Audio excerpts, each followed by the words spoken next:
Alhamdulillah Rabbil Alamin wa sallallahu wasallam ala sayyidina Muhammadin wa ala alihi wa sahbihi ajma'in. Assalamualaikum warahmatullahi wabarakatuh. Alhamdulillah, segala puji syukur kehadiran Allah Subhanahu wa taala. Lagi kita bermohon akan pengampunan dan keridaan Allah Subhanahu wa taala. Kita mohon agar Allah taala tetapkan iman kita. Kita mohon kepada Allah taala agar iman kita tetap teguh senantiasa. Kita bermohon kepada Allah taala supaya iman kita tidak lemah. Kita mohon kepada Allah taala supaya iman kita tidak tercabut. Kita mohon kepada Allah Subhanahu wa taala apabila sampai ajal maut kita dimatikan Allah taala sebagai hamba yang beriman kepadanya dengan dapat capai husnul khatimah. Setelah dapat kita capai juga taubatan nasuha, diampun Allah taala segala dosa-dosa kita. Dan daripada detik sekarang sehinggalah ke detik waktu itu, kita mohon kepada Allah Subhanahu wa taala supaya pelihara kita dalam ketaatan kepadanya, supaya kita senantiasa dipandangnya, dipandunya, dihindarinya daripada perkara-perkara yang dimurkai olehnya.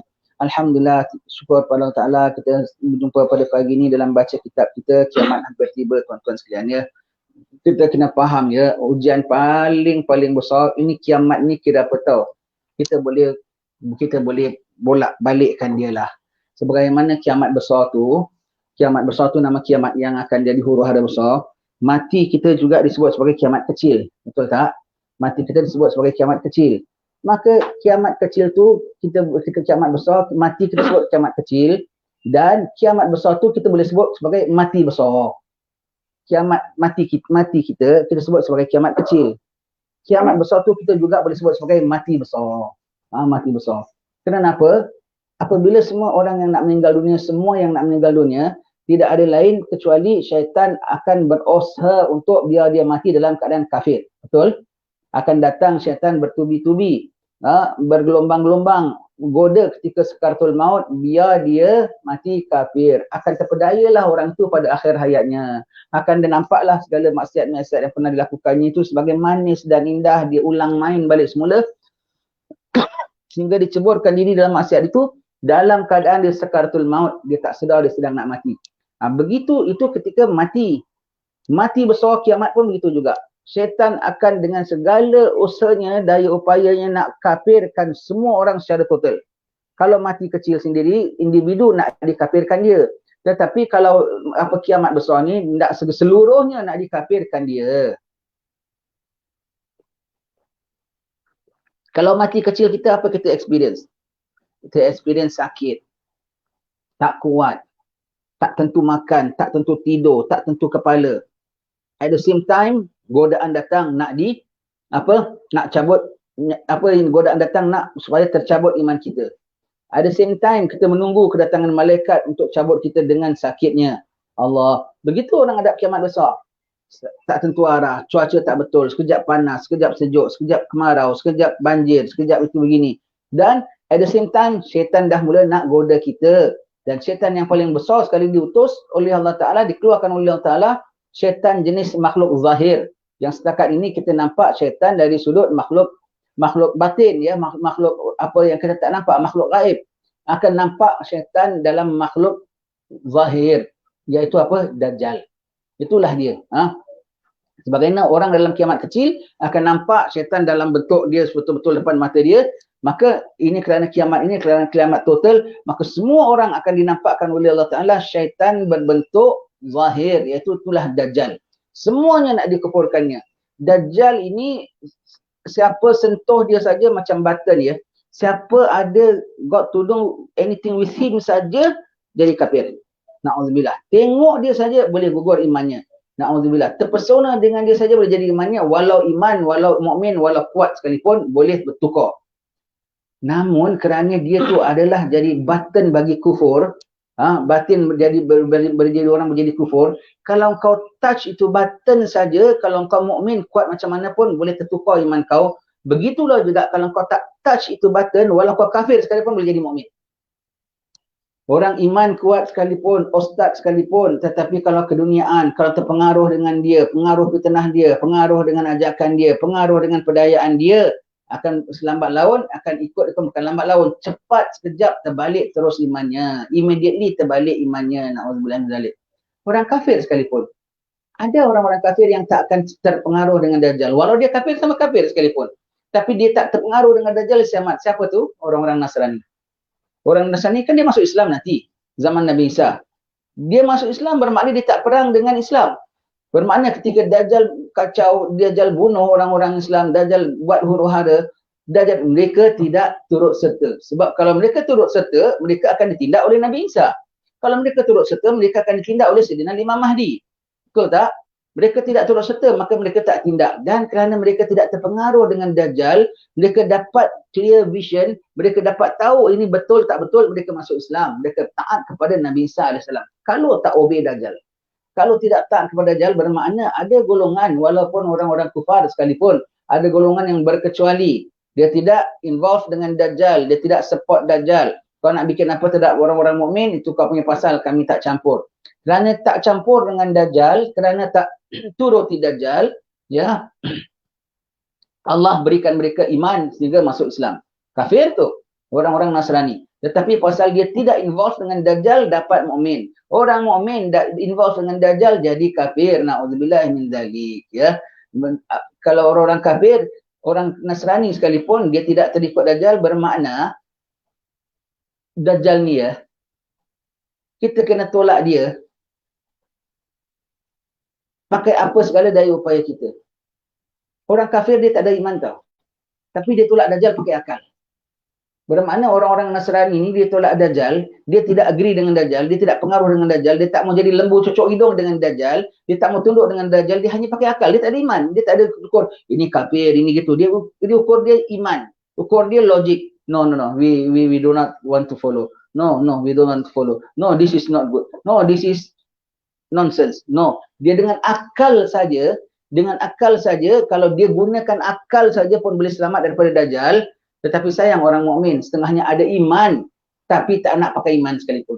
Kalau dengan pakai akal saja boleh membuat orang boleh mampu tolak Dajjal, tidak ikut Dajjal, dan dia tak ikut Dajjal, dia dapat iman. Orang mukmin sepatutnya pakai bukan hanya akal, bahkan dengan iman. Yang orang mukmin yang ada iman, dia pakai akal, dia pakai iman, dia tolak Dajjal, dia selamat. Tetapi kalau orang mukmin, akal pun dia tak ikut, iman pun dia taruh tepi. Kerana apa? Terpengaruh. Nak selamat dunia, nak mewah dunia, nak sihat dunia, nak kaya dunia, nak dalam semua kehidupan ini, jangankan kata iman, akal pun dia tak pakai, maka pendek kata ikutlah Dajjal. Kalau orang-orang Nasrani itu, dia tak ada iman, tapi paling-paling tidak pakai akal. Paling-paling tidak pakai akal. Tahu logik tak logik cakapnya tu, tahu pedaya tak pedaya, tahu tipu tak tipu, pakai akal kau, jangan bodoh sangat. Orang Nasrani tak pakai iman, hanya pakai akal saja, dia boleh terkol pada Dajjal. Apabila Nabi Isa turun, dia masih pure, tak kerana tak ada Dajjal, dia terus berlepas tangan, terus masuk Islam, join dengan orang-orang Muslim. Hanya kalau ada pakai use your brain, istilahnya, use your mind, use your brain bahasa kasarnya, dia akan boleh menolak Dajjal dan nampak keburukannya, dan dengan ditepiara daripada Dajjal, dia masih ada selamat, belum ada kena kuman besar, boleh masuk Islam. Orang mukmin sekalipun tak pakai akal, apalagi imannya ditaruh tepi. Oh, terus saja, ikut sajalah apa dia punya cakap, ikut telunjuk dia semua. Pada dia, inilah my savior, inilah penyelamatku, inilah penghurai masalahku, inilah pembawa keamanan bagiku, inilah pembuka pintu rezekiku, kau mempertuhankan dia. Na'udzubillah min dzalik, ya. Pakai, paling tidak pakai akal. Kalau kau tak pakai akal, susah. Pakai akal. Jangan, kalau apa dia pedaya dari sudut agama, maka kita tengok macam betul sebab dia cakap ni agama punya perkara. Tapi dalam akal bilang tak betul. Imam Haddad ada sebut, ya.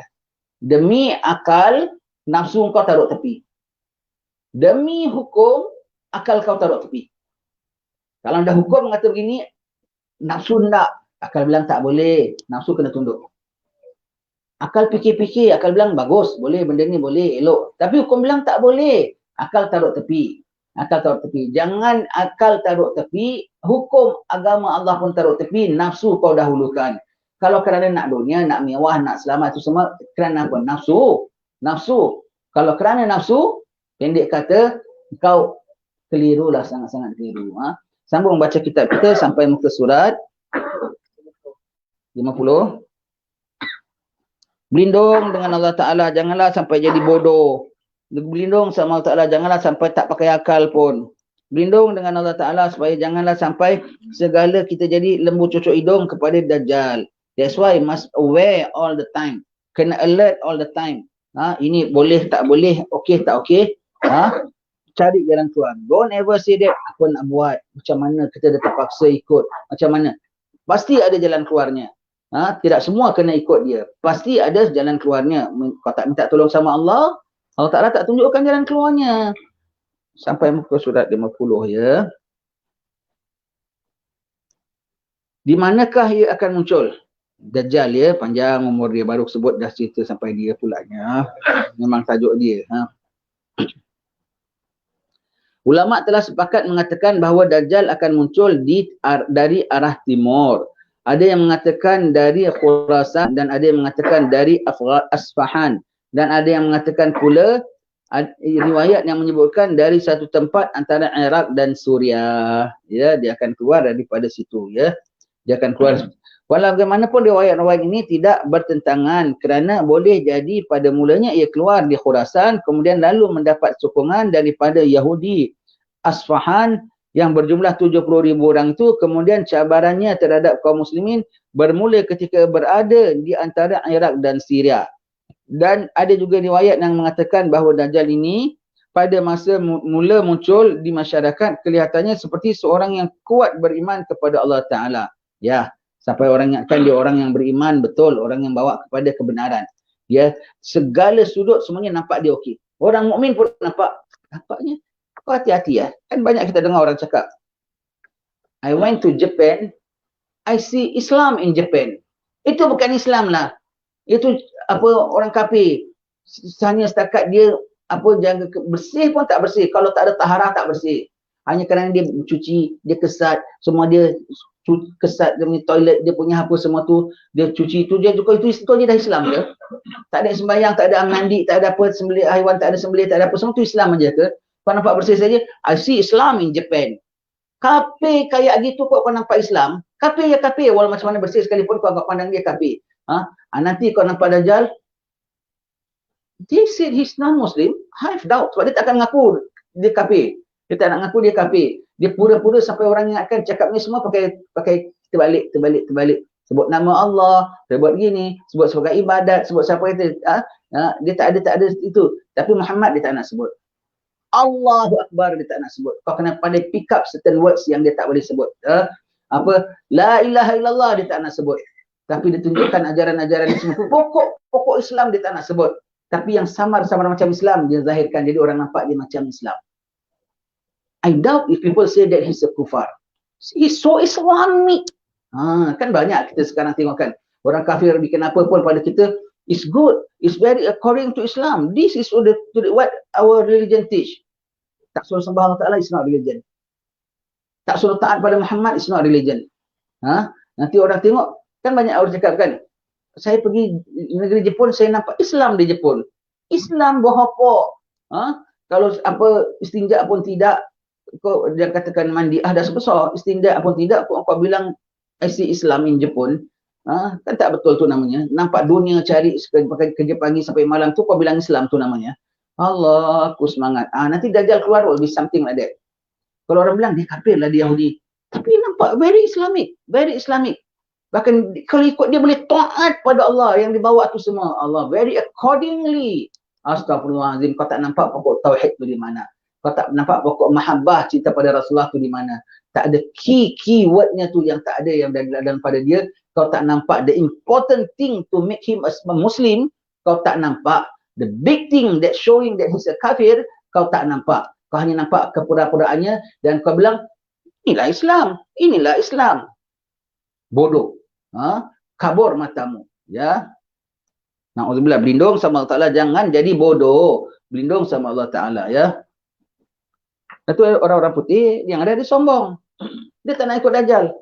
Dia kafir sama kafir, tapi dia bilang, I must not necessarily I must follow you. Not necessarily your idea it must be good. We have our own way. Kan betul. Dia kalau bikin apa, orang bikin apa invention, dia tak nak ikut, dia nak bikin lain. Dia nak bikin lain. Jadi Dajjal ada buat apa-apa, pasal dia punya tak nak umpamakan gini saja, dia selamat. Ada sikap sombong terhadap Dajjal, selamat. Ada sikap tak umpamakan dia, selamat. Nampak macam mukmin yang taat ya. Macam mukmin taat. Orang bilang, she's very Islamic. Macam mana kau tak nak ikut?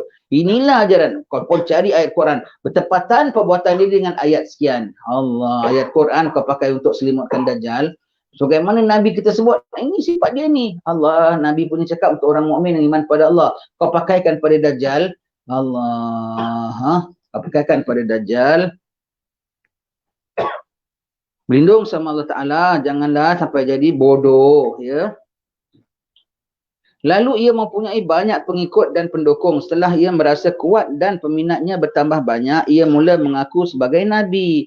Maka ketika itu akan ditinggalkan oleh orang-orang mempunyai kesedaran dan kefahaman yang benar terhadap agama. Not really. Kalau dah dari mula ikut dia, dia bilang dia pemimpin pun dia bilang Nabi pun, oh aku ingat dia setakat menteri saja, rupanya Nabi lah. Makin ikut lagi. Sampai nanti dia ngaku Tuhan, lagi ikut lagi. Kalau tak nak ikut dia, dari awal jangan ikut dia. Bukan dari mula nampak dia orang taat sudah ikut dia. Orang mukmin sudah dapat sedar dia dari awal dia muncul sudah sedar. Orang mukmin sudah daripada awal dia nampak walau nampak dia berdoa sekalipun, walau nampak umpamanya dia cakap sopan santun sekalipun, orang mukmin dari awal sudah sedar dia Dajjal. Kerana kalau masuk dia saja susah nak berpaling tadah. Bahkan yang masuk dengan dia, yes sir, yes sir. Sekali rupanya dia cakap gini, dah termakan sihirnya, dah termakan sampai dia zahirkan, dia bilang actually aku ni Nabi. Patutlah fi'il kau begini, bagusnya, hebatnya, Nabi rupanya. Makin kau sign sebagai upgrade, kau punya iman dengan dia menjadi Nabi pulanya.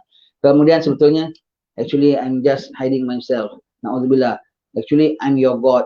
Patutlah God rupanya.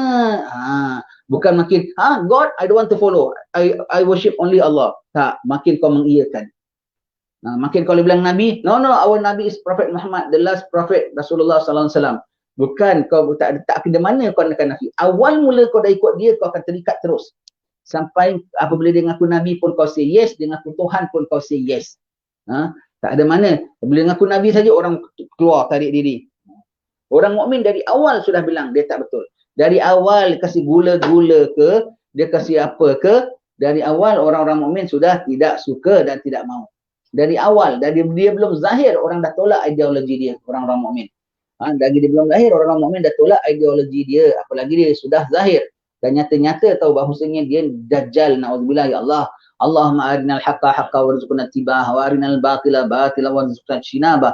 Allahumma habib ilaina al-iman, wa zayyinhu fi qulubina, wa karih ilaina al-kufra wal-fusluqa wal-'asyan, wa ja'alna minal rasyidin. Wa sallallahu ala sayyidina Muhammadin wa ala alihi wasallam. Ya muqallibal qulub, tsabbit qulubana ala dinik wa ala ta'atik, subhanaka inni kuntu minaz zalimin. Wa sallallahu ala sayyidina Muhammadin wa ala alihi wasallam. Subhana rabbika rabbil izzati amma yasifun, wa salamun alal mursalin, walhamdulillahi rabbil alamin. Perkataan ketika itu ia akan ditinggalkan oleh orang-orang yang punya kesedaran. Itu kalau boleh cancel janganlah. Tapi put bracket, you put underline. Rasanya perkataan itu tak perlu ada di situ. Kerana orang beriman dari awal pun tak akan ikut dia. Tak ada, maka tak akan isu orang beriman akan tinggalkan dia. Dari awal pun tidak ikut dia. Maka dari tak ada isu nak tinggalkan dia. Dan orang ikut dia tak akan tinggalkan dia. Bahkan kuat lagi iman terhadap dia. Dia baru tunjukkan sikit perkara saja kau dah terpengaruh. Dia tunjukkan perkara yang pelik-pelik kau tak lebih pengaruh ke? Sebab kalau sampai dia dah ngaku Nabi tu, dia menunjukkan something yang lagi fantastik, yang macam mukjizat punya bentuk. Dia baru tunjukkan sikit obat, sikit makanan, sikit gula-gula, sikit cuaca, sikit itu, sikit ni, kau dah terpengaruh. Apalagi dia tunjukkan benda yang supernatural, lebih-lebih terpengaruh. Lebih-lebih terpengaruh, ya, lebih-lebih terpengaruh. Dia baru tunjuk sikit aja kau dah terpengaruh, dia tunjukkan tu lagi semua kau makinlah ikat. Nasib baik kita dah ikut dari awal. Rupanya kau tengok, Nabi lah. Allah. Maka ditakwil-takwilkanlah Muhammad tu last Nabi ke, dah tak ada Nabi lepas Muhammad. Itu maksudnya lain. Tapi Allah Maha Kuasa. Allah tak nak nantikan 10 Nabi pun boleh. Kan Allah Maha Kuasa. Kau jangan tak ada tauhid dengan Allah Ta'ala. Astaghfirullah. Jangan dengan kau mengatakan tak ada Nabi lepas Muhammad, seolah-olah kau membataskan kemampuan Allah. Bahawa Allah Ta'ala tak mampu nak ubah apa-apa dia punya decide. Bukti kenabian apa? Sekian. Ada pada aku. Na'udzubillah min dzalik. Ya. Na'udzubillah min dzalik. Jangan kau tak beriman kepada Allah yang ampunya kuasa, maka dia kuasa menjadikan aku nabi dan aku nabi. Na'udzubillah. Berlindung sama Allah Ta'ala ya. Dan orang yang dia ikut dari awal terus akan endorse. Semua.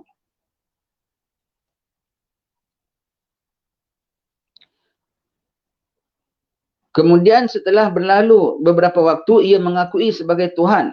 Maka pada ketika itulah matanya akan buta sebelah dan akan dituliskan antara kedua matanya perkataan kafir, artinya kafir. Mukmin, ini pendapat lah ya. Bahkan dari awal orang mukmin kalau dia keluar, orang mukmin dah nampak dia kafir. Dan dari dia keluar, dari lahir matanya dah terpelet sebelah. Matanya dah terpelet sebelah dan dah terjojol sebelah dari lahir. Tapi still menarik. Na'udzubillah. Sebab itu ya, kau jangan tertarik pada makhluk dari segi apa sekalipun. Kau mesti tertarik pada makhluk pun ada mahabbah pada Allah. Kau sayang makhluk, macam mana pun kerana Allah. Bukan kerana apa pun daripada sifat-sifat keduniaan makhluk itu.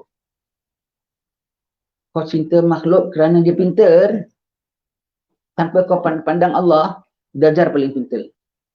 Kalau kau fikir makhluk pasal beri kau rezeki, beri kau makan, tanpa kau ingat Allah, Dajjal paling pemberi kau macam-macam. Akan terpesona, tergoda, na'udzubillah. Dajjal tu sangat-sangat menawan ya, na'udzubillah.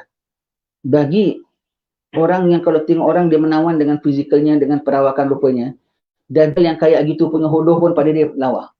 Sebab orang kalau bilang, beauty in the eyes of the beholder. Kecantikan seorang tu pada mata orang yang memandangnya.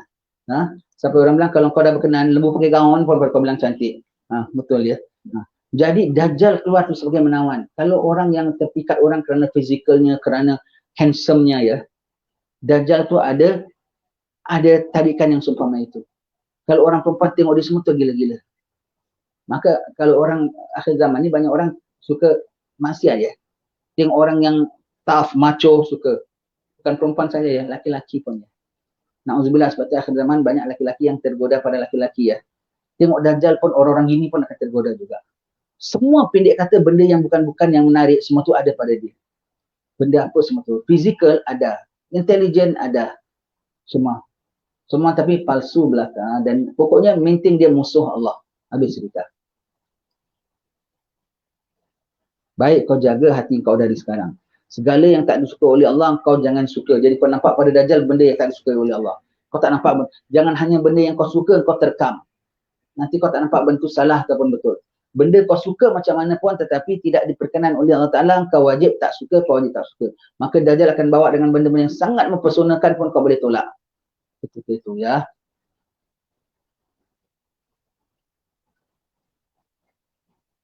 Badannya gagah tu. Sasa. Muscular. Very masculine. Very manly. The character of the body. Ini kita cakap hal ehwal tarikan ngaluri ya. Tak mahu tahu dia punya tipu daya ke, dia punya apa, cakap dia ke, sihir dia ke, his physical being, his physical self saja. Very attractive person. Perempuan tengok saja tergoda, orang jantan tengok pun yang suka jantan lagi-lagi tergoda. Is that kind of person. Ada daya tarikan pada dirinya tu. Orang tengok saja jadi minat kepada dia. Alhamdulillah ya. Badannya sasa. Badannya ada otot.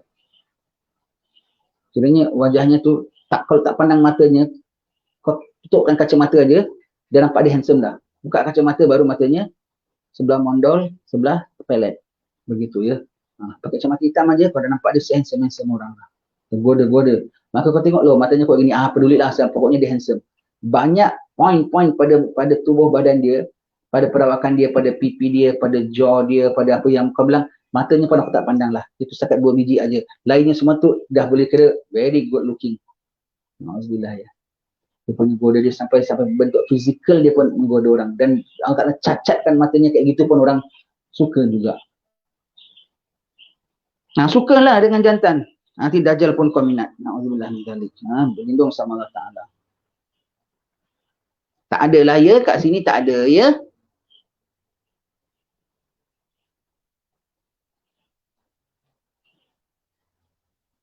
Tulisan ini akan dapat dibaca oleh setiap orang yang beriman. Setelah kejadian ini baru ia mulai membuat kerusakan dan kekufuran yang tiada pernah dibuat seumpamanya dalam sepanjang sejarah dunia ini.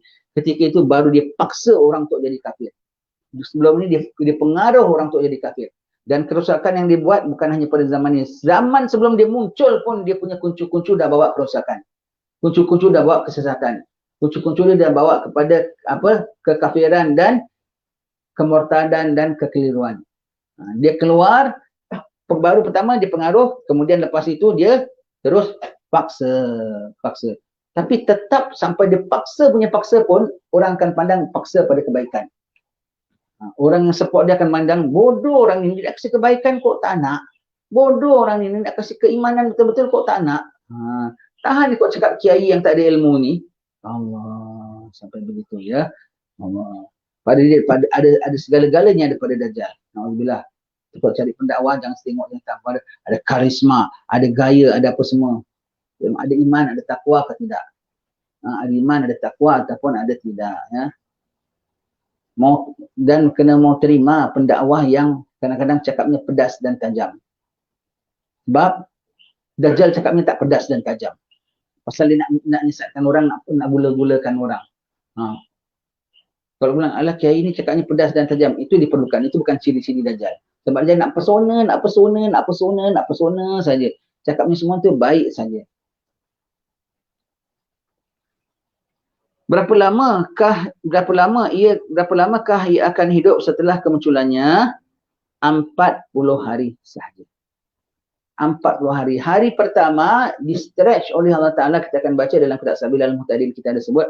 Hari pertama dia keluar di stretch oleh Allah Ta'ala, maka jadilah hari itu seperti setahun.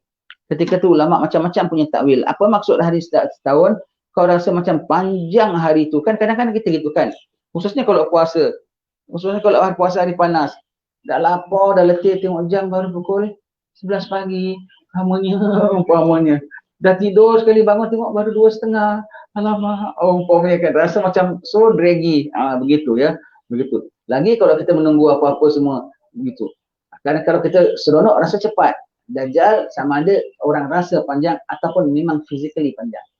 Kebanyakan ulama mengatakan memang betul-betul rasa panjang. Sehingga ketika itu pun tengok jam, setengah ulama mengatakan kalau jam berputar 24 jam, 12 jam, 12 jam, 12 jam, 24 jam, 24 jam, 24 jam kali 360 hari. Matahari baru terbenam dan terbit kira satu hari. Tapi jam dah putar 360 kali. Dah 24 hours times 360. Kata ulama nanti kau tengok malam, kau tengok siang, tapi jam sudah menunjukkan pukul 8 malam. Ketika itu sembahyang maghrib semua dengan waktu yang dianggarkan. Sembahyang apa? Bang ketika itu, bang maghrib, ketika matahari tegak atas kepala. Bang isyak, kenapa? Panjang. Separuh malam, separuh gelap. Gelap gelita. Masih gelap gelita. Kalau kita tengok macam pukul 3 pagi lah. Berhari-hari kau akan sembahyang maghrib pukul 3 pagi. Kalau sebagai hari kau akan sembahyang zuhur dan asar pukul 4 pagi. 4 pagi punya kegelapan. Tapi actually itu 4 pagi betul. Selama hari pertama dia keluar, Allah stretchkan selama 1 tahun. Ulama bilang ketika itu sembahyang, tak tengok matahari. Sebab mataharinya Allah Ta'ala adjustkan lain. Maka tengok jam. Pakai kadar. Pakai kadar. Kadar tu ialah pakai ijtihad. Ijtihad tu pakai minute and hour. Pakai jam. Pakai jadual. Hari kedua jadi macam 1 bulan lamanya. Hari ketiga jadi macam seminggu lamanya. Hari keempat dan berikutnya seperti biasa. Hari ke-40 dia mati. Pasal Nabi Isa turun. Pasal Nabi Isa turun, dia mati. Maka segala yang menjadi kuncu-kuncunya semua tu bertempiaran lari. Ayo, Mr. Dajjal, where you going? Don't leave us, Mr. Dajjal. Kau punya pasal lah aku nak selamatkan diri aku. Ketika itu semuanya. Semua yang bersama dengan dia semua tu akan cuba. Dan semua ditindak oleh Nabi Isa AS. Kalau tuan-tuan hidup pada zaman itu, kalau boleh ketawakan ini orang-orang kafir semua. Mana kau nak pergi? Baru kau sekarang kau tahu ya, peluru dia tak jalan. apa bom dia tak jalan, dia nak ledak tak boleh. Haya, why come cannot explode. Haya. Baru kau terpanjat. Ayo semua keluar perkataan dia. Kata padan muka kau. Kau tahu sekarang ini kampak aku juga kena kau. Pasal kau nak itu ketika itu perang, ketika nak bunuh kita. Ingat ya, Nabi Isa bukan pembunuh. Ingat Imam Mahdi bukan pembunuh. Ingat orang mukmin bukan pembunuh. Maka apa yang dilakukan terhadap mereka itu adalah tindakan terhadap orang yang nak membunuh dan mempertahankan diri. Dan sebagai satu punishment, hukum bunuh kepada orang yang memang dah bunuh. Berapa banyak orang yang dah bunuh semuanya itu. Ingat ya, dengan Nabi Isa ingat kedatang semua jadi teroris, membunuh semua orang, tidak ya. Kerana mereka itu memang layak ditindak atas perintah Allah. Ya, ketika itu tindak mereka pakai hukum Allah. Ketika itu segala senjata mereka tak bergerak lagi. Bahkan mukjizat akan berlaku. Batu-batu pun disembunyi. Wahai mukmin, ini ada kafir di belakang aku. Akan beritahu. Terperanjat mereka semua tu. Orang Nasrani kok boleh tak terpengaruh? Dari awal bermakna mereka berkecuali. Mereka walaupun bukan Islam, tapi mereka tak support Dajjal. Itu main thing menyelamatkan mereka. Dan itu main thing we can accept them. Kerana dia masuk Islam dan dia tidak berada di pihak Dajjal. Ya.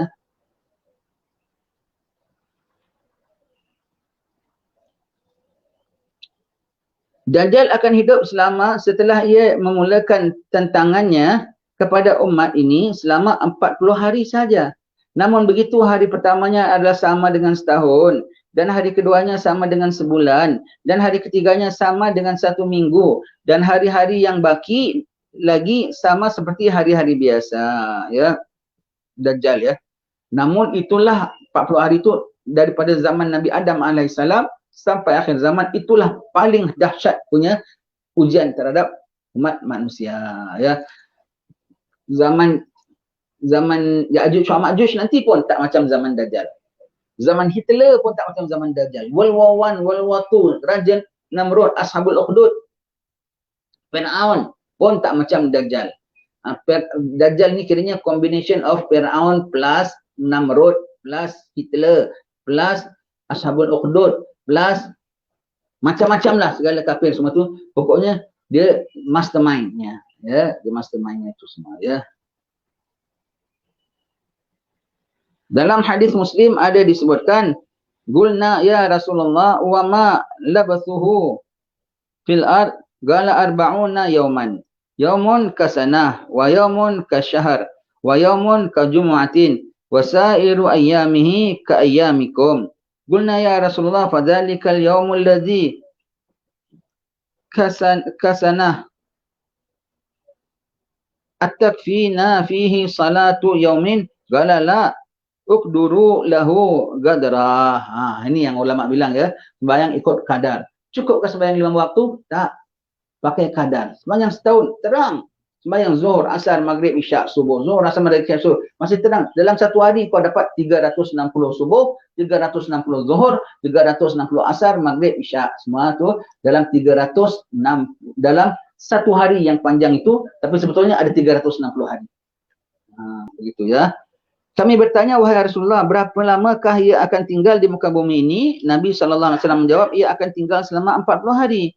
Hari yang pertama seperti setahun, dan hari berikutnya seperti sebulan, dan hari yang ketiga seperti seminggu. Kemudian hari-hari yang masih tinggal lagi, iaitu 37 hari lagi, adalah sama seperti hari-hari kamu biasa. Lalu kami bersembah tanya lagi, wahai Rasulullah, di hari yang panjang seperti setahun itu, apakah cukup bagi kami hanya sembahyang sehari saja, iaitu 5 waktu? Tak cukup, kena sembahyang 360 waktu. 360 kali 5 waktu. Di dalam satu hari Dajjal itu ada 360 zuhur, asar, maghrib, isyak dan subuh. Ya. Kena gitu. Pakai kadar. Kadar tu macam mana? Jam. Kadar sama ada kalau kau ada kepandaian, ijtihad, menjahit kah? Ataupun pakai jam lah. Sekarang pakai jam, pakai clock. According to clock sekarang sudah hari kedua. According to clock sekarang sudah hari ketiga. According to clock sekarang, according to clock and jadual, sekarang zuhur pukul 1 suku. 1 suku kau bang. Walaupun gelap gelita tengah malam, kau sembahyang zuhur dan sembahyang zuhur. Dan kau sembahyang Jumaat. Amma ba'du fa ya ibadallah ittaqullah. Gelak gelita sembahyang mayat, sembahyang malam, sembahyang Jumaat, sorry. Sembahyang itu. Gelak gelita sembahyang Jumaat 360. 54 kali Jumaat. Satu tahun ada 54 minggu kan? 54 kali Jumaat kau bikin dalam satu hari.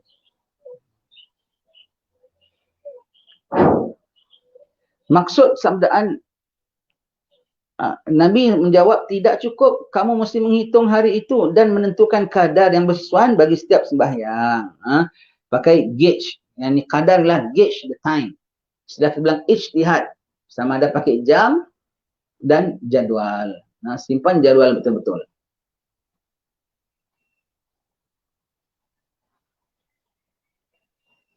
Kalau tak ada jadual, tak ada jam macam mana? Taruhlah ada kena bom ke, kita dah kat hutan. Kita tengok masih terang. Tengok dengan pandangan yang tak perlu terang gelap. Iaitu pandangan mata hati.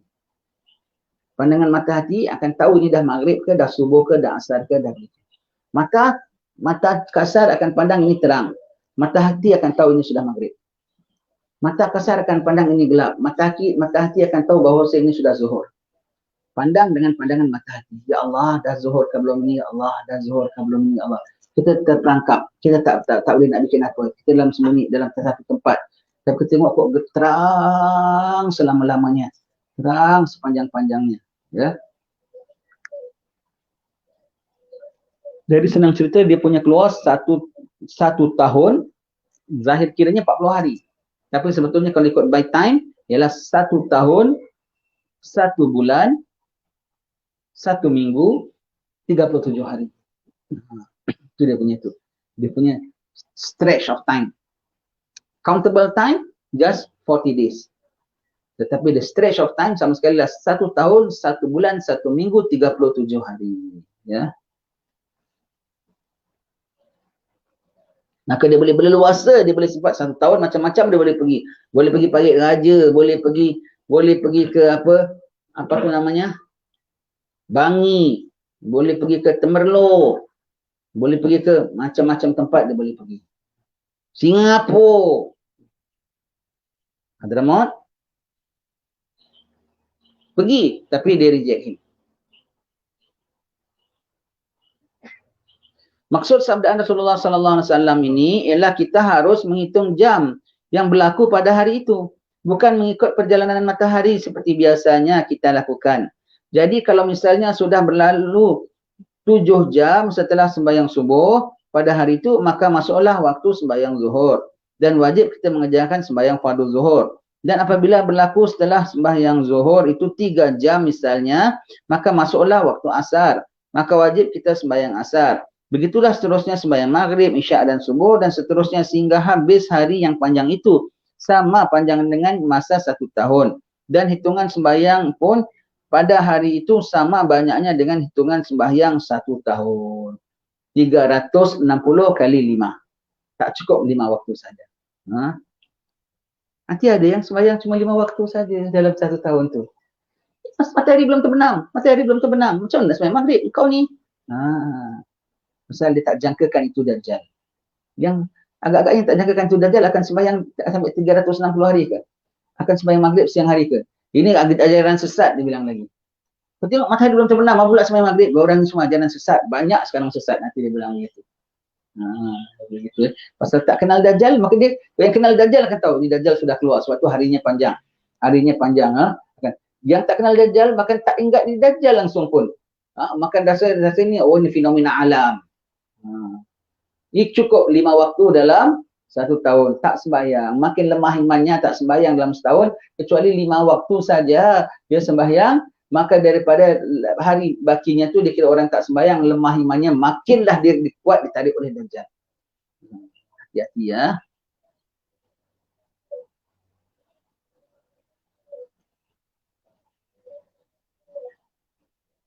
Begitu pula hari yang kedua, di mana panjangnya sama dengan 1 bulan. Dan pada hari yang ketiga, panjangnya sama dengan 1 Jumaat. Maka pada hari-hari ini sembahyang juga ditakdirkan seperti contoh yang telah kami sebutkan tadi. Wallahu a'lam bishawab. InsyaAllah akan kita sambung pembacaan pada pertemuan akan datang. Semoga Allah Ta'ala tetapkan iman kita, tenangkan hati kita, jelaskan penglihatan kita sampai kita dapat kenal mana yang buruk dan baik antara iman dan kufur. Wallahu a'lam. Alhamdulillah.